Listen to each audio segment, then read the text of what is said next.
Oke, halo semuanya. Apa kabar? Semoga pada sehat-sehat semua ya. Hari ini udah hari ke-9 ya. Sekarang tuh lagi takbiran untuk Idul Adha. Jadi sekarang kita udah ketemu lagi di bulan Juli. Dan besok akan merayakan Idul Adha. Walaupun tadi udah ada juga yang merayakan, sebagian teman-teman kita, saudara-saudara kita, dan ada juga yang merayakannya besok.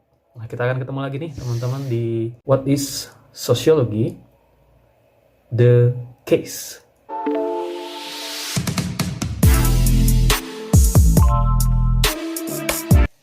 Oke, sebenarnya ini kreativitas saja ya. Kreativitas dari aku buat sharing tentang apa yang bisa aku bagi terkait dengan hal yang aku pelajari, hal yang aku pernah lakukan, pengalaman.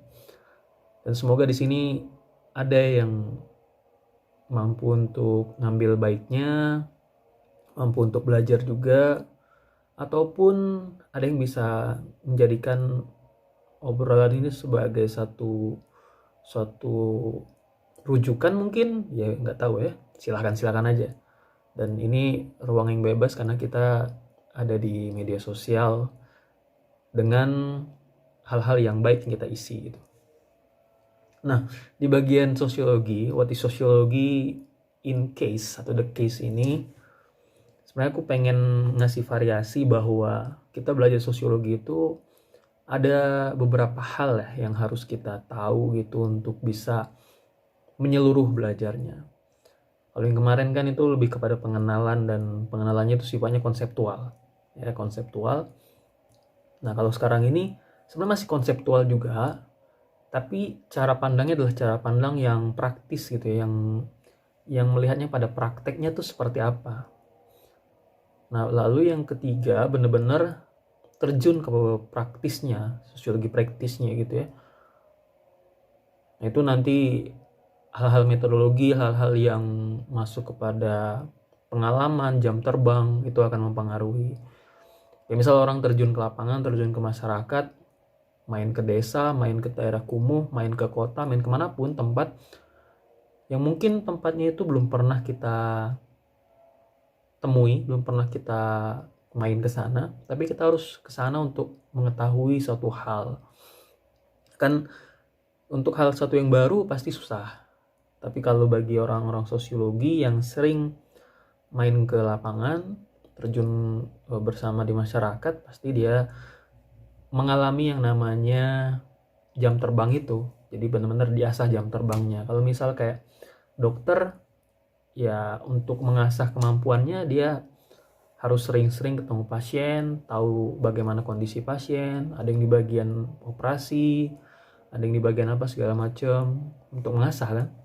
Kalau yang sebagai masinis, sebagai pilot, dia kan butuh jam terbang. Nah, semakin jam terbangnya tinggi, maka semakin ahli orang tersebut. Ya, tapi itu hal yang panjang.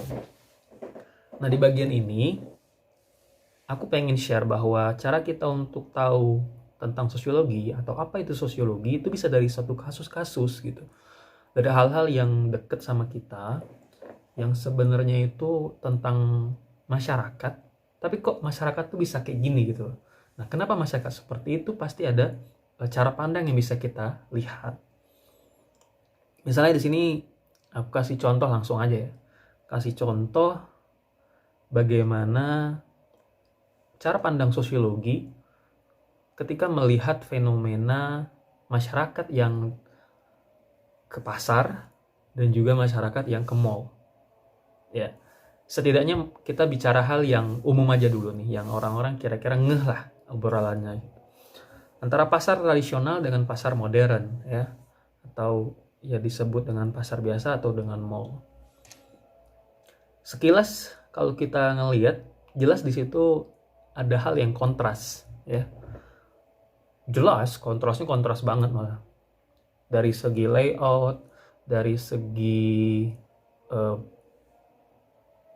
pedagang, pelakunya, aktornya, kemudian dari segi penjualannya, dari segi brandingnya segala macam, semuanya kontras ya.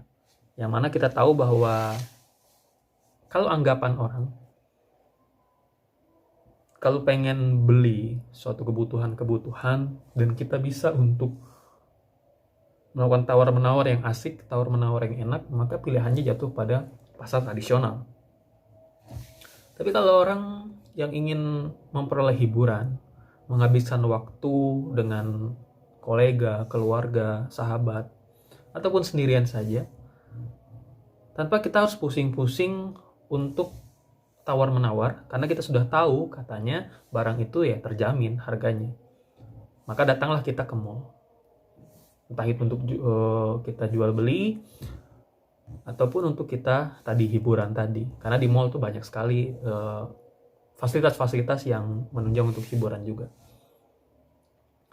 Nah, itu yang pertama dari segi layout fisik, kemudian tatanan-tatanan unsur-unsur yang ada di dalamnya. Kemudian masuk tadi kita sudah ngomongin soal anggapan orang kepada dua hal tersebut. Nah, kalau kita lihat sebenarnya antara pasar tradisional dengan pasar modern atau mall, itu tuh menunjukkan satu hal yang kita melihatnya itu di perspektif egonya. Ya, kita ngelihatnya, coba kita lihat di perspektif egonya. Dan ini menjadi bahan kajian atau bahan untuk kita tahu, oh ini sosiologi itu bermainnya di sini, interaksinya itu dapat di sini gitu. Kita melihat sisi ego dulu misal. Ketika orang datang ke pasar, lihatlah, rata-rata mereka dari segi penampilan biasa saja. Mau itu dia kaya, mau itu dia orang menengah ataupun menengah ke bawah, semuanya berpenampilan yang biasa saja. Pasti jarang dong melihat orang di pasar dengan penampilan yang sangat branded gitu ya. Terus tiba-tiba datang ke pasar, bahkan jarang. Jarang, ada, tapi kan jarang kan? Tapi jarang. Tapi kalau di mall beda. Di mall orang justru seringnya dia berlomba-lomba untuk berpenampilan yang sebagus mungkin, yang secantik mungkin, yang sekeren mungkin. Bahkan itu ditunjang dengan brand-brand tertentu untuk menunjukkan, ya entah apakah itu kelas sosialnya, atau dia akan menunjukkan kemampuan dirinya, statusnya, dan segala macam. Itu di mall. Dan persentasenya itu banyak kayak gitu tuh, sering banget orang seperti itu. Dan mungkin kita juga. Nah, sedikit banget orang-orang yang di mall ya berpakaian biasa saja, jarang. Ada pasti, tapi jarang. Nah, ini kan kontras juga. Nah, di situ apa yang kita lihat dari egonya coba? Bahwa dari sisi interaksi pun akan mempengaruhi. Orang datang ke pasar untuk apa? Orang datang ke mall untuk apa? Nah, ini juga yang jadi perhatian. Kenapa pada akhirnya memang dua market ini dia punya pangsanya sendiri-sendiri. Nggak ada yang salah. Siapa yang bilang salah dari tadi? Nggak ada. Tapi kan kita ngeliat fenomena di sini. Dulu ketika di daerah, cerita mungkin ya, di satu daerah, misalkan daerah saya gitu ya, itu belum ada mall. Ya kita paling adanya setinggi-tingginya itu hanya ada swalayan. Pusat perbelanjaan, tapi dia sudah seperti toko yang menerapkan pembayaran tanpa tawar-menawar. Nah, orangnya seringnya ke pasar. Orang beberapa tahun yang lalu ke pasar itu menjadi satu hal yang mewah gitu. Buat sebagian orang ya di masa itu. Lebih mewah lagi ketika dia datang ke swalayan itu. Gitu. Nah, sekarang posisinya di daerah saya, contohnya, di daerah saya itu udah ada mall. Ya walaupun masih satu mall di sana. Dan mall ini menjadi satu-satunya, meskipun dia baru sendiri di situ, belum ada saingan, yang mampu untuk menjadi magnet orang-orang mencapai gaya hidupnya. mencapai gaya hidup yang bisa dibilang meningkat seperti itu. Gini teman-teman, ketika kita ngomongin perspektif diri sendiri, melihat satu tempat, yang tempat itu tinggi banget kelasnya, maka kita pun akan merasa kita, oh aku bisa nih di sini nih, aku bisa nih main ke sini, aku bisa nih beli-beli di sini.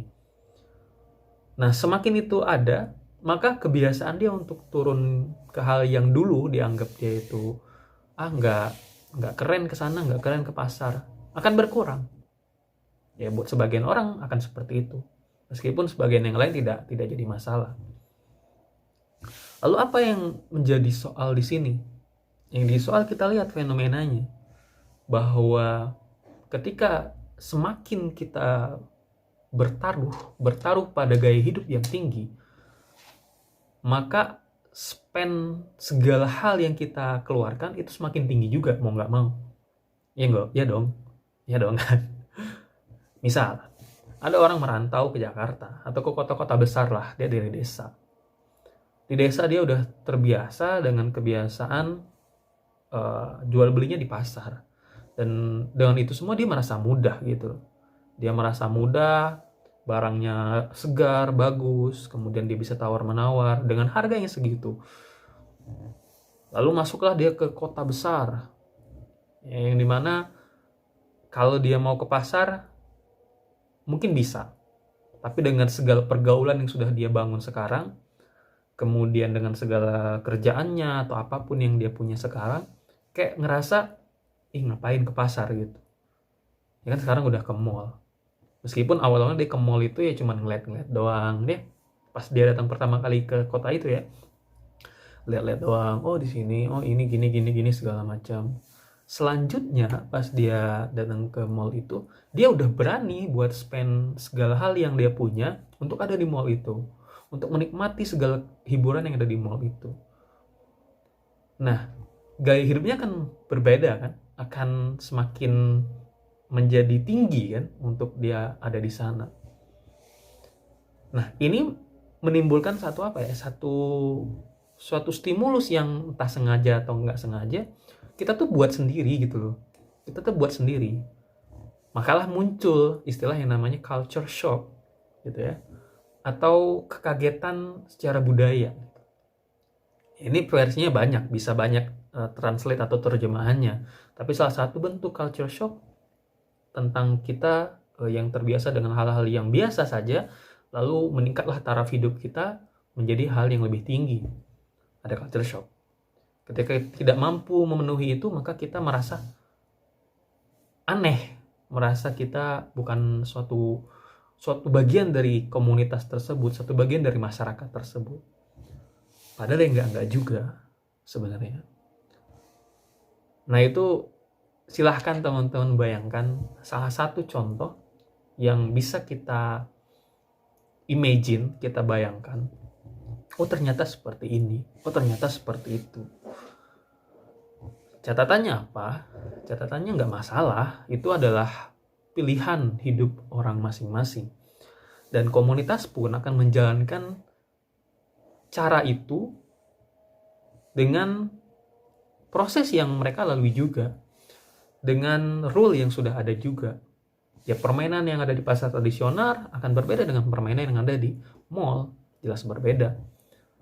Bagaimana korporasi ada di mall, bagaimana kapitalisme itu ada di mall, dan segala macam lalalanya ibaratnya. Dan bagaimana ekonomi kerakyatan ada di pasar tradisional, bagaimana soal kesetaraan, bagaimana soal apa segala macam ada di pasar tradisional. Itu semua jadi gambaran. Kalau kita ngelihat suatu kondisi, satu fenomena, lihatlah cerminnya, lihatlah. Bahkan kalau beberapa orang guru-guru saya bilang, bukan hanya lihat cermin. Kalau lihat cermin kan kita melihat mirror kayak gini ya, diri kita sendiri pada perspektif yang berbalik. Katanya lihatlah di belakang cermin itu. Misal ketika orang main ke Jakarta, lalu dia lewat di daerah Sudirman Tamrin dan segala macam, dengan segala kemegahan wilayah tersebut, gedung tinggi menjulang, jalan lebar, kemudian sekarang trotoarnya bagus, kemudian orang-orang di sana dengan tingkat kecerdasan, tingkat ekonomi yang tinggi. Lihat di balik daerah tersebut, di balik gedung-gedung itu, kalau teman-teman lihat, di situ masih ada pemukiman padat penduduk, masih ada pemukiman yang mereka ini tersisihkan di daerahnya, di daerah tersebut. Nah, berarti kan di balik cermin itu ternyata masih ada realitas yang harus kita lihat. Nah, sampai ke arah sana, bisa sampai ke arah sana. Nah, sedangkan ini kita hanya melihat semacam sister lah ya, dua tempat dengan dua kegunaan yang sama untuk tempat jual beli, pusat perbelanjaan, dan lain-lain. Hanya saja dengan gaya yang berbeda. Pembahasan ini bisa akan banyak rentetannya atau detail-detailnya. Maka itu sosiologi punya segala hal yang bisa kita bahas dari segi kasus-kasus ini. Itu aja ya. Sosiologi in the case. Thank you.